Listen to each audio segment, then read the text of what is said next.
This is Grace Notes. I'm Alan Button, and pleased to have as our guest with me in the studio today, Donald Thomas. And there are a lot of things we could talk about. Donald, I think it's going to be a challenge figuring out what to limit it to, but let me first say welcome. Good to be here. Donald comes to us highly recommended as a person who is making a difference in a couple of different ways. Most immediately, having been a part of a fifth grade class ag science field day, I think you called it. You I got that right? Yes. We'll talk about that in a little bit, but Donald is also into rope making in a special way and is involved through his church with Operation Christmas Child. Before we get into any of that in any detail, Donald, tell us, if you would, about your background. And maybe you can start with the farm. Okay, well, I was raised down below Lillington in the Bun Level area. My dad was a part-time farmer. He worked with civil service at Fort Bragg for years, and we farmed on the side. I really think the farming maybe was meant to keep the kids busy during the summertime so we didn't get into trouble, because it seemed like that's what we did. When he was at work at Fort Bragg, we were working on the farm, and it did keep us out of trouble for the most part. But, you know, we were raised around farmers. My granddad was a farmer. He lived next door to us.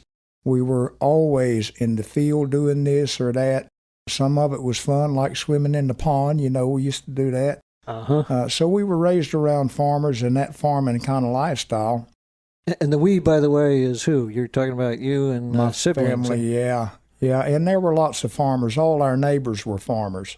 And most of the kids that were our grades in school were farm children. There were some of the town kids, but most of the kids that came in from the country had farms and lived on the farms around animals and crops, and they all understood that farm lifestyle.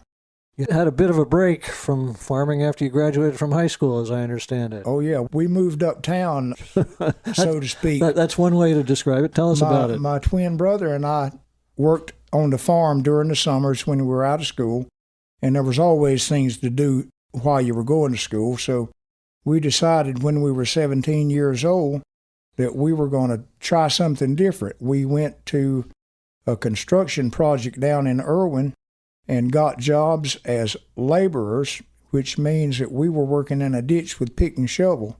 But in some respects, that was better than working on the farm, because farm work can get kind of heavy too. So we moved up in the world. Later on, as we learned more, we picked up the electrical trade, he and I did, and worked in the construction business for several years as we went to school. So we had part-time jobs on construction jobs. We eventually got drafted into the Army, finished up some schooling in the meantime, and wound up at Goodyear in Fayetteville after our military service ended. And we both went to work down there as soon as we were available after our military service, and we retired on the same day. I retired with 33 years and 5 months, and he retired with 33 years and 4 months, but we retired actually the same day. You skipped over pretty quickly your military service, and that's actually what I was sort of chuckling about when you said you had moved up after high school. I said, well, I guess that's one way to put it. I was thinking about your 2 years in the Army. Tell us about that. Well, you know, we were drafted. When you're a twin, you live a unique lifestyle. He and I were both drafted on the same day into the Army. This was in what year? In 69. Uh-huh. We went to Fort Bragg to the same basic training company. We went through basic training together. We graduated together. For the first 12 months of our military service, we stayed at Fort Bragg together. And after the first year, I was ordered to Vietnam. And at the time, the Army regulations would not let them send two brothers to a war zone at the same time. The second brother could volunteer and go, but they couldn't actually send him. So as a result of that, he stayed at Fort Bragg, and I went to Vietnam. And because I was overseas, my ending date for Army service was a couple of months before he did. So that was our Army experience. There was a lot going on in Vietnam in 1969, 1970. Yeah, most of it wasn't real good either. Yeah, right. Some of it was kind of scary. As I recall, that was the time of the Tet Offensive. Well, I got that right? The Tet Offensive had gone on just prior I see. to my getting there, and there was still evidence that there had been a lot of fighting in that area when I arrived. And, of course, there was a kind of a history about that base because it had actually been overrun during the Tet Offensive. And so there was still some evidence of the fighting that had gone on there during that time. You got back, and that's when you started at Goodyear? Yes. Mm-hmm. My brother and I, again, since we always did things together, we had made plans before we went in the military that when we get out, we're going to go to Goodyear because at the time it was a growing plant and paid pretty good wages, and it looked like since it was close to home and we weren't going to have to travel, that was a good place to work. And we did work there quite a while and made a lot of friends. It was a good career. You learned a lot. Learned a lot. I understand from our conversation before we came into the studio that your experience there has made a big difference in terms of what you do hobby-wise and otherwise. Well, there's an interesting story. He and I are both mechanical type guys. When we were about 10 years old, my dad had an old push lawnmower that wouldn't run. And so one cold winter day when there wasn't much to do, he and I took that push lawnmower up on the top floor of an outbuilding that we had there on the farm and started working on it. Now, we were young guys at the time, but we got the doggone thing running. The bad thing about it was it caught fire. So here we were in the top of my dad's building with a burning lawnmower, and the only thing we could do was just throw it out the window burning. So if anybody happened to be coming by that day, I'm sure that they were wondering about this flaming lawnmower that came out of the top of that building and landed in the yard. That was the end of the lawnmower. But we didn't burn the building down. We just burnt the lawnmower up. Tell us, Donald, about this first song you've selected. Why Too Much Monkey Business? Too Much Monkey Business. By Chuck Berry. By Chuck Berry. When I was growing up, this is the kind of music that we would hear on the radio. For anybody who doesn't know, Chuck Berry was kind of a musical genius, was his own person, and he spoke everyday language that anybody could understand. So this is just a fun song. You can't listen to this song and be still, and you can't listen to it without smiling. So it was what I was exposed to growing up, and it brings back memories of that time, being at home with my brothers and sisters and listening to the radio. Great. Let's hear it. Too Much Monkey Business by Chuck Berry. Running to and fro, hard working at the mill, never fail in the mill, here come a rotten bill. Too much monkey business, too much monkey business, too much monkey business for me.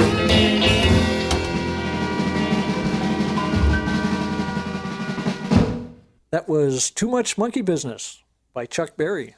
If you're just joining us, this is Grace Notes. I'm Alan Button, and our guest today is Donald Thomas. Donald, we were talking about some of your work experience, your Army life, and a lot of which I know ties into things that you've done since your earlier days. Your mechanical inclinations and your farming background, I'm told, has a lot to do with your continuing interest in farm equipment. Tell us about the Sandhills Antique Farm Equipment Club. Okay, we're a club down at Lillington. We're a 501c3. Our business is collecting and restoring antique farm equipment, but we have a goal to be an educational asset for the county. We want to be able to show folks how things were done a long time ago, and they don't have to spend a fortune to come see it. So we've developed a farm park down there off Alexander Drive. We're about 15 acres. We've got some farm buildings that if you were walking down the road in Harnett County in 1952, these are the kind of things that you would have seen out in the country. There's a sawmill. We've got some tractor sheds. We've got an old-timey farm kitchen. We've got another building that houses a loom where a lady is actually making cloth. And this particular loom came from France in the 1700s on a sailing ship. It was saved by a family that lives down on the southern part of Harnett County who actually gave it to the club to use in demonstrations. So if you want to see the way cloth was made 200 years ago, this is a place that you can see it. We have other things like hay balers. We have threshing machines to show how grain was handled 100 years ago. So there's lots of opportunity to see things that you wouldn't normally see in your day-to-day life. Because we're an educational 501c3, we also offer to the county school system 4 days each year to bring in all the county fifth graders for a day of farm education at the farm park. Now, we'll cover things like farm safety with tractors. We will have a blacksmith on site. We'll have a person with birds and animals that you would see on the farm. So we have different subjects that we teach the children in a round-robin sort of fashion. And our goal is to get every fifth grader from the county school system once a year. And in the years that we have been putting on Ag Science Field Days, we have had something over 15,000 fifth graders that came through the farm park for a day of education in farm life. So, and I bet the kids love it. That sounds just they do terrific. like it, and I mentioned earlier that we have children now that went through the farm park in some of the early groups who are now college age and young adults who are saying things like, yeah, I remember when I saw that at the farm park. We're getting that kind of feedback. So we know that what we're doing is a good thing for children who don't know where the food comes from. You just go ahead. They live in a development and have never been to a farm. So we feel like we're satisfying a need that is still out there, and that's what we want to do, is be an asset to the community. The kids discover that the food that they buy at grocery stores comes from someplace else. A lot of them don't really realize that chicken they ate for lunch was actually a living animal at one time. So it comes as quite an eye-opener for some of them. You describe it as a club. What does it take to be a member of the club?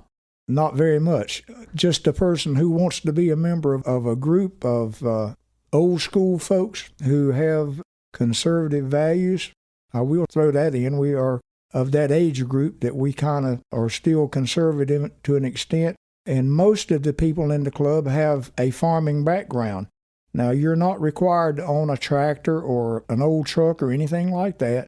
All you have to have is an interest in doing the things that we do, and a membership includes the entire family. So, we've got several younger families that have children in the 10, 11, 12-year-old range, and they're all welcome and they all participate. So we cover every age from teenagers to 90. You mentioned the park and the days that are set aside for the kids. Is the park ever open to the public? The park is open to the public. The way our schedule runs, we'll do Ag Science Field Days on a Monday and a Wednesday. And then on Thursday, we do the setup for our public event, which is Old Timey Farm Days, and that's open to the public. We do charge a small admission because we have to do maintenance on the grounds and the things that require a little bit of money, but we have not had a price change as far as admission since we began 14, 15 years ago. So everybody's invited. We usually have a good turnout. We'll have between 1,000 and 1,500 people attending on the 2 days, the Friday and Saturday of the Old Timey Farm Days. And that's the third weekend in October in the fall, and in the spring it's the third full weekend in March. So we do have 4 public events per year and 4 days of Ag Science Field Day for the 5th graders. I want to come back in a few minutes to something that you have not mentioned with respect to your field days for the kids, and that is rope making. Okay. I'm told that you've become somewhat of an expert at that, but before we get into the details, why don't you tell us, Donald, why you selected this next song, Elvis Presley's In the Ghetto? During the time that I was growing up, most of the things that we as people experience in our what they call formative years tend to stick with us a long time. And looking back over those times, there was a lot of unrest in the United States with civil rights issues.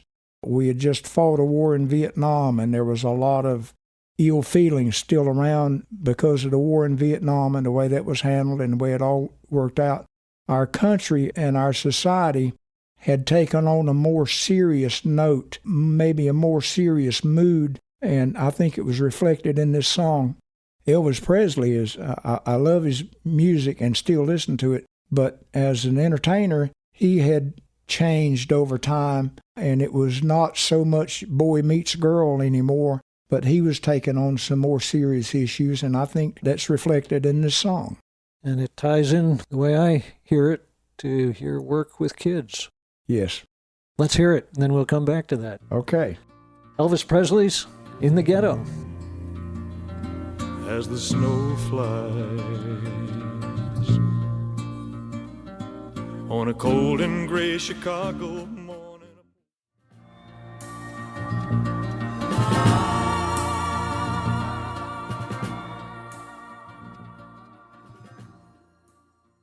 Donald, I'll let you make the connection between In the Ghetto and your rope making and education of kids and Operation Christmas Child. Okay. Does that all tie together somehow? It does all tie together. We've already talked about my interest in mechanical things, and I'm still interested in mechanical things, but my church, about 10 years ago now, began to get involved in an effort called Operation Christmas Child. Operation Christmas Child is part of Franklin Graham's ministries, and it's all about reaching children across the world that have not ever been exposed to the gospel, have not ever been exposed to maybe the idea and the thought about Christmas, maybe have never had a toy. And it was an effort to try to reach those children. As my church began to get involved in it, the Christmas child boxes that we put together will contain normally school supplies, maybe some necessities like a washcloth or a toothbrush, and maybe a little toy of some kind. The toys that we're putting in those boxes were some jump ropes that were made in some foreign country, and they were not very good. And it bothered me that just that one item, that we were putting cheap stuff in a Christmas child box.